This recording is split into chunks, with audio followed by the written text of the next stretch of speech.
Hi అండి అందరికీ, నేను మీ కుకింగ్ విత్ హిమ. ఈరోజు వీడియోలో వచ్చేసి దాల్ కిచిడి చేస్తున్నానండి. వేడి వేడిగా తింటూ ఉంటే ఆ టేస్టే సూపర్ అనాల్సిందే. ఒకసారి మీకు నచ్చినట్టయితే వీడియో చూస్తే నచ్చినట్టయితే ఒకసారి ట్రై చేయండి. చాలా సూపర్గా వచ్చింది రెసిపీ అయితే. సో ప్రాసెస్లోకి వెళ్ళిపోదాం. ఫస్ట్ ఆఫ్ ఆల్ రైస్ ఉన్ను కందిపప్పు ఒక 2 టేబుల్ స్పూన్ వరకు పెసరపప్పు తీసేసుకున్నానండి. మనం ఇంట్లో సరిపడ ఎంతవరకు వేస్తామో ఒక 2 గ్లాసెస్ వరకు రైస్ తీసేసుకుంటే 1 గ్లాస్ వరకు పప్పు తీసేసుకోండి. 3 గ్లాసెస్ వరకు రైస్ తీసేసుకుంటే హాఫ్ వరకు పప్పు తీసేసుకోండి. సో ఆ విధంగా తీసేసుకోండి కొలతలతో. ఎక్కువ పప్పు అయినా కూడా అంత టేస్ట్గా అనిపించదు. రైస్ తక్కువై పప్పు ఎక్కువైనా కూడా టేస్ట్గా అనిపించదు. సో అది సగం ఇది సగం తీసేసుకోండి.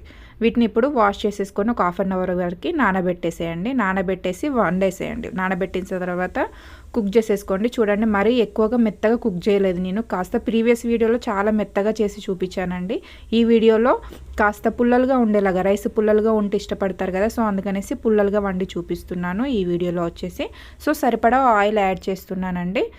మన ఎంత రైస్ క్వాంటిటీ ఎంతవరకు తీసేసుకున్నామో దానికి సరిపడా క్వాంటిటీ వరకు ఆయిల్ యాడ్ చేసేసి అందులోనే హోల్ గరం మసాలా యాడ్ చేస్తున్నానండి. తర్వాత ఒక హాఫ్ టేబుల్ స్పూన్ వరకు జీలకర్ర, ఒక హాఫ్ టేబుల్ స్పూన్ వరకు ఆవాలు, దాల్చిన చెక్క, బగారా ఆకు, మిరియాలు యాడ్ చేస్తున్నానండి. మిరియాల ఫ్లేవర్ వచ్చేసి చాలా బాగుంటుంది. సో అందుకనేసి ఒక 7 వరకు మిరియాలు యాడ్ చేశాను. టోటల్ అన్ని హీట్ అయిన తర్వాత అందులోనే క్యారెట్ వచ్చేసి మీడియం సైజు తీసేసుకున్నానండి. తీసేసుకొని చిన్న చిన్న పీసెస్గా కట్ చేసేసుకొని, ఆనియన్ వచ్చేసి కూడా మీడియం సైజ్దే తీసేసుకున్నాను. పచ్చిమిర్చి కారం తీసేసుకోండి సరిపడా, ఎందుకంటే ఎండు కారం కూడా యాడ్ చేస్తాము. సో కాస్త చూసి తీసేసుకోండి. టోటల్ ఇవన్నీ అందులో యాడ్ చేసిన తర్వాత గ్యాస్ని సిమ్లో ఉంచేసి యాడ్ చేసేయండి, ఎందుకంటే మిర్చి పైన చిల్లుతూ ఉంటుంది కదా అండి. సో సిమ్లో పెట్టేసి ఇవన్నీ యాడ్ చేయండి. యాడ్ చేసిన తర్వాత ఇప్పుడు గ్యాస్ని హై ఫ్లేమ్లోనే ఉంచేసేయండి. ఇప్పుడు హై ఫ్లేమ్లో పెట్టేసేయండి. హై ఫ్లేమ్లో పెట్టేసి మంచిగా ఇవి కొంచెం కలర్ చేంజ్ అయ్యేదాకా ఫ్రై చేసుకుంటే సరిపోతుందండి. ఎందుకంటే కొంచెం పచ్చిమిర్చి ఆ స్మెల్ ఫ్లేవర్ అనేది పోయేదాకా ఈ విధంగా ఫ్రై చేసుకుంటే సరిపోతుంది. ఇలా ఫ్రై అయిన తర్వాత అందులోనే హాఫ్ టేబుల్ స్పూన్ వరకు పసుపు కూడా యాడ్ చేశానండి. చూడండి, పచ్చి వాసన పోయేంత వరకు వేయిన తర్వాత పసుపు యాడ్ చేశాను. పసుపు యాడ్ చేసిన తర్వాత ఒకసారి కలిపేసేసుకోండి. ఈ విధంగా కలిపేసిన తర్వాత అందులోనే టమాటోస్ యాడ్ చేస్తున్నానండి. టమాటోస్ వచ్చేసి మన ఫ్లేవర్ కొంచెం ఎక్కువగానే తీసేసుకోండి. టమాటో ఫ్లేవర్ నేను 3 టమాటోస్ తీసేసుకున్నానండి. మీడియం సైజువి 3 తీసేసుకున్నాను. అంటే 1 కేజీకి తక్కువ రైస్ తీసేసుకున్నాను నేను. సో 3 మీడియం సైజ్ టమాటోస్ తీసేసుకున్నాను. టమాటోస్ యాడ్ చేసిన తర్వాత ఒకసారి టమాటో స్కిన్ సపరేట్ అయ్యేంత వరకు కుక్ చేస్తే సరిపోతుందండి. అతిగా హెవీగా ఫ్రై చేయాల్సిన అవసరం ఏం లేదు. వెజిటేబుల్స్ మీడియంగా ఫ్రై చేసేసుకుంటేనే చాలా టేస్టీగా ఉంటుందండి. అతిగా ఫ్రై చేసినా కూడా అస్సలు బాగుండదు. టేస్ట్ ఒక 80-70% కుక్ అయితే సరిపోతుంది. సో ఈ విధంగా కుక్ అయిన తర్వాత అందులోనే పుదీనా క్వాంటిటీ కాస్త ఎక్కువగా తీసేసుకోండి. పుదీనా అనేది ఫ్లేవర్ ఎంత ఎక్కువగా తీసుకుంటే మనం తింటూ ఉంటే అంత టేస్ట్ తెలుస్తూ ఉంటుందండి. సో అందుకనేసి నేను గుప్పడి కంటే కాస్త ఎక్కువగా తీసేసుకున్నాను. మన గుప్పడి కంటే కాస్త ఎక్కువగా తీసేసుకొని యాడ్ చేశానండి. పుదీనాని కూడా పచ్చివాసన పోయేంత వరకు మంచిగా ఫ్రై చేసేయండి ఆయిల్లో. ఇప్పుడు గ్యాస్ని హై ఫ్లేమ్లో ఉంది కదా అండి ఇందాక గ్యాస్, ఇప్పుడు మీడియంకి చేంజ్ చేసేసుకోండి. మీడియంలో ఉంచేసి 2 మినిట్స్కి ఒకసారి, 1 మినిట్కి ఒకసారి, ఒక 3 మినిట్స్ వరకు కుక్ చేసుకుంటే సరిపోతుందండి. చూడండి, వీడియోలో చూపిస్తున్న విధంగా ఏ విధంగా పుదీనా అనేది ఏ విధంగా కుక్ అయిపోయిందో పచ్చివాసన పోయేంత వరకు. సో ఒక్కసారి కలిపేసేసుకోండి. ఇలా కలిపేసిన తర్వాత ఇందులోనే కారం తీసేసుకున్నానండి. కారం వచ్చేసి హాఫ్ టేబుల్ స్పూన్ వరకు తీసేసుకున్నాను. ఎందుకంటే మనం ఇందాక పచ్చిమిర్చి కారం యాడ్ చేసాం కదా. సో పచ్చిమిర్చి కారం, ఈ ఎండు కారం కాస్త చూసి వేసుకోండి. మనం ఎంత కారం వరకు అయితే తింటామో అంత కారం తీసేసుకుంటే సరిపోతుందండి. సో నేను ఒక హాఫ్ టేబుల్ స్పూన్ వరకు తీసేసుకున్నాను. తీసేసుకొని కారంని కూడా కొంచెం టమాటోస్కి పట్టేలాగా ఒక్కసారి కలిపేసేసుకుంటే సరిపోతుందండి. గ్యాస్ని మీడియం ఫ్లేమ్లో ఉంచేసేయండి, హై ఫ్లేమ్లో పెట్టకండి. ఇప్పుడు హీట్ వాటర్ యాడ్ చేస్తున్నానండి. నేను మామూలుగా హీట్ అంటే మరీ హీట్ తీసేసుకోలేదు, కొంచెం గోరువెచ్చని వాటర్ యాడ్ చేస్తున్నాను. ఎందుకంటే రైస్కి సరిపడా గోరువెచ్చని వాటర్ తీసేసుకోండి. ఎందుకంటే కూల్ వాటర్ తీసేసుకునేసరికి చప్పబడిపోతుంది, టేస్ట్ అనేది పోతుంది. సో అందుకనేసి హీట్ వాటర్, గోరువెచ్చని వాటర్ తీసేసుకొని అందులోనే టేస్ట్కి సరిపడా సాల్ట్ యాడ్ చేశానండి. సాల్ట్ యాడ్ చేసిన తర్వాత ఒక్కసారి కలిపేసేసుకోండి. కూల్ వాటర్ మాత్రం అస్సలు యూజ్ చేయకండి, టేస్ట్ అనేది పోతుంది. గోరువెచ్చని వాటరే మనకు ఎంత క్వాంటిటీ, రైస్ని మనకి పుల్లలుగా అయిందా, మరి మెత్తగా అయిందా, కొంచెం ఇంకాస్త కావాలనేది మనకి వండుతుంటే తెలిసిపోతుంది కదా అండి.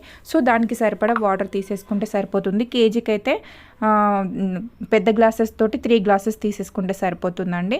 సో ఇందులోనే ధనియా పౌడర్ యాడ్ చేస్తున్నాను. 1 టేబుల్ స్పూన్ వరకు ధనియా పౌడర్ యాడ్ చేశానండి. యాడ్ చేసిన తర్వాత ఒక్కసారి కలిపేసేయండి. కలిపేసేసి మూత పెట్టేసి మంచిగా మరగనిచ్చేసేయండి. ఒక 2 మినిట్స్ వరకు మూత పెట్టేసేయండి. మూత పెట్టిన తర్వాత 2 మినిట్స్ ఆఫ్టర్ మూత ఓపెన్ చేసి చూసేసరికి చూడండి మంచిగా మనం వేసిన వెజిటేబుల్స్ అన్నీ ఏ విధంగా మరుగుతూ కనిపిస్తున్నాయో. ఇప్పుడు ఒక్కసారి కలిపేసేసుకోండి. గ్యాస్ని హై ఫ్లేమ్లో ఉంచేసి మంచిగా మరగనిచ్చేసేయండి. ఒక 2 to 3 మినిట్స్ వరకు. ఎంత మరిగితే అంత టేస్ట్ వస్తుంది. సో మరిగించేసేయండి. మరిగించేసిన తర్వాత ఇప్పుడు మనం వండి పక్కకు పెట్టేసుకున్న రైస్ ఉంది కదా అండి, మనం పప్పులు రైస్ ఉడకబెట్టి తీసేసుకున్నాం కదా, అది ఇందులో యాడ్ చేసేయండి. గ్యాస్ని సిమ్లో ఉంచేసేయండి, ఎందుకంటే మనం రైస్ వేస్తుంటే పైన చిల్లుతూ ఉంటుంది. సో గ్యాస్ని సిమ్లో ఉంచేసి రైస్ యాడ్ చేయండి. వీడియో చూస్తున్నారు కానీ సబ్స్క్రైబ్ చేయట్లేదండి. వీడియోస్ కనుక నచ్చినట్లయితే ప్లీజ్ సబ్స్క్రైబ్ చేసుకోండి, సపోర్ట్ చేయండి. ఈ విధంగా టోటల్ రైస్ యాడ్ చేసేసుకోండి. యాడ్ చేసిన తర్వాత హై ఫ్లేమ్లో ఉంచేసేయండి. టోటల్ రైస్ యాడ్ చేసిన తర్వాత హై ఫ్లేమ్లో పెట్టేసేయండి. కేజీ రైస్కి అయితేనో 3.5 వరకు వాటర్ తీసేసుకోండి, హీట్ వాటరు. హాఫ్ కేజీ వరకు చేస్తే మాత్రం 2 గ్లాసెస్ వరకు తీసేసుకోండి. బిగ్ సైజ్ 2 గ్లాసెస్ వరకు తీసేసుకుంటే సరిపోతుందండి. ఇప్పుడు గ్యాస్ని హై ఫ్లేమ్లో ఉంచేసి టోటల్ ఈ రైస్కి మనం ఉడికించిన masala flavour, vegetable flavours total రైస్కి పట్టేలాగా ఒక్కసారి కలిపేసేయండి. కలిపేస్తూ ఉంటే ఏమవుతుందంటే టోటల్ అవన్నీ మిక్స్ అయిపోయి ఆ టేస్ట్ అనేది రైస్కి పట్టేస్తూ ఉంటుంది. సో ఈ విధంగా కలిపేసిన తర్వాత ఒక్కసారి మూత పెట్టేసేయండి. మూత పెట్టేసి మీడియం ఫ్లేమ్లో ఉంచేసేయండి. గ్యాస్ని మీడియం ఫ్లేమ్లో ఉంచేసి ఒక 1 మినిట్ వరకు కుక్ అవ్వనివ్వండి. 1 మినిట్ ఆఫ్టర్ కాస్త చింతపండు యాడ్ చేయండి. ఎంతంటే ఒక చిన్న నిమ్మకాయ సైజ్ అంత చింతపండు తీసేసుకుంటే సరిపోతుందండి. సో చింతపండును కూడా యాడ్ చేసిన తర్వాత ఒక్కసారి కలిపేసేసుకోండి. ఎక్కువగా హెవీగా తీసేసుకోకండి. చింతపండు అనేది చిన్న నిమ్మకాయ సైజ్ అంతా తీసేసుకుంటే సరిపోతుంది. సో అలా యాడ్ చేసిన తర్వాత ఒక్కసారి కలిపేసేసుకొని మూత పెట్టేసి ఒక 2 మినిట్స్ మంచిగా కుక్ అవ్వనివ్వండి. 2 మినిట్స్ ఆఫ్టర్ ఓపెన్ చేసి చూసరికి చూడండి దాంట్లో ఉన్న వాటర్ అనేది ఏ విధంగా సపరేట్ అవుతూ ఉంటున్నాయో. సో ఇంకాస్త కుక్ అవ్వనివ్వండి. మనకి అది స్ట్రక్చర్ అనేది పర్ఫెక్ట్గా రాలేదండి. ఇంకాస్త మనం వేసిన ఫ్లేవర్ టోటల్ ఇంకా రైస్కి పట్టలేదండి, చూస్తేనే తెలిసిపోతుంది. ఇంకాస్త ఫ్రై అవ్వనివ్వండి, ఇంకాస్త కుక్ అవ్వనివ్వండి. ఇంకాస్త కుక్ అయితే ఆ టేస్ట్ అనేది తెలుస్తూ ఉంటుంది.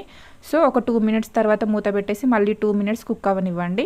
మళ్ళీ 2 మినిట్స్ ఓపెన్ చేసిన తర్వాత ఇప్పుడు కొత్తిమీర యాడ్ చేసేయండి. కొత్తిమీర క్వాంటిటీ కూడా ఎక్కువగానే తీసేసుకోండి, ఎందుకంటే కొత్తిమీర ఫ్లేవర్ అనేది ఎంత ఎక్కువగా వేస్తే కొత్తిమీర పుదీనా ఫ్లేవర్స్ ఇవి ఎంత ఎక్కువగా వేస్తే అంత టేస్ట్ అనేది వస్తుందండి. సో కొత్తిమీర కూడా యాడ్ చేసిన తర్వాత ఒక్కసారి కొత్తిమీర ఫ్లేవర్ టోటల్ కలిసేలాగా ఒక్కసారి కలిపేసేసుకోండి. కొత్తిమీర యాడ్ చేయగానే ఆ స్మెల్ అనేది అసలు సూపర్గా వస్తుందండి స్మెల్ అయితే. సో ఇలా కొత్తిమీర యాడ్ చేసిన తర్వాత కలిపేసి గ్యాస్ని మీడియం ఫ్లేమ్లో ఉంచేసేయండి. మీడియం ఫ్లేమ్లో ఉంచేసి ఒక 2 మినిట్స్ వరకు కుక్ అవ్వనివ్వండి. 2 minutes after whole garam masala వేస్తున్నానండి. హోల్ గరం మసాలా పౌడర్ ఒక 1/2 టేబుల్ స్పూన్ వరకు తీసేసుకున్నాను. నేను ఎక్కువగా తీసేసుకోలేదు, 1/2 టేబుల్ స్పూన్ వరకు మా హోల్ గరం మసాలాది తీసేసుకున్నాను పౌడర్. సో అది కూడా యాడ్ చేసిన తర్వాత ఒక్కసారి కలిపేసేసుకోండి. టోటల్ ఈ ఫ్లేవర్ బయటికి పోకుండా కలిపేసి వెంటనే మూత పెట్టేసేయండి. మరీ హెవీగా కలపకండి, ఆ ఫ్లేవర్ అనేది బయటకు వచ్చేస్తే అంత స్మెల్ అనేది రైస్కి పట్టదు. సో కలిపేసి మూత పెట్టేసి ఒక 1 మినిట్ కుక్ అవ్వనివ్వండి. 1 మినిట్ ఆఫ్టర్ చూడండి ఎంత చక్కగా వచ్చేసిందో మనకి దాల్ కిచిడి అనేది. చూడండి ఎంత బాగా వచ్చేసిందో. మీరు ఇంకాస్త మెత్తగా కావాలి అనుకుంటే కొంచెం వాటర్ క్వాంటిటీ అనేది ఎక్కువగా తీసేసుకొని ఇంకాస్త మెత్తగా చేసేసుకోవచ్చు అండి. నేను కాస్త పుల్లల్లా ఉండేలాగా తీసేసుకున్నాను ఈ క్వాంటిటీ వచ్చేసి. సో అందుకనేసి నేను వాటర్ అనేది ఎక్కువ యాడ్ చేయలేదు. చూడండి ఎంత బాగా వచ్చిందో ఈ ఫ్లేవర్ అనేది. కిచిడి అనేది ఎంత చూస్తూ ఉంటేనే తెలిసిపోతుంది కదండి, ఏదైనా మనం వండుతూ ఉంటేనే తెలిసిపోతుంది అది ఏంటిది అనేసి. ప్లీజ్ ఈ వీడియో కనుక నచ్చినట్లయితే ప్లీజ్ సబ్స్క్రైబ్ చేసుకోండి.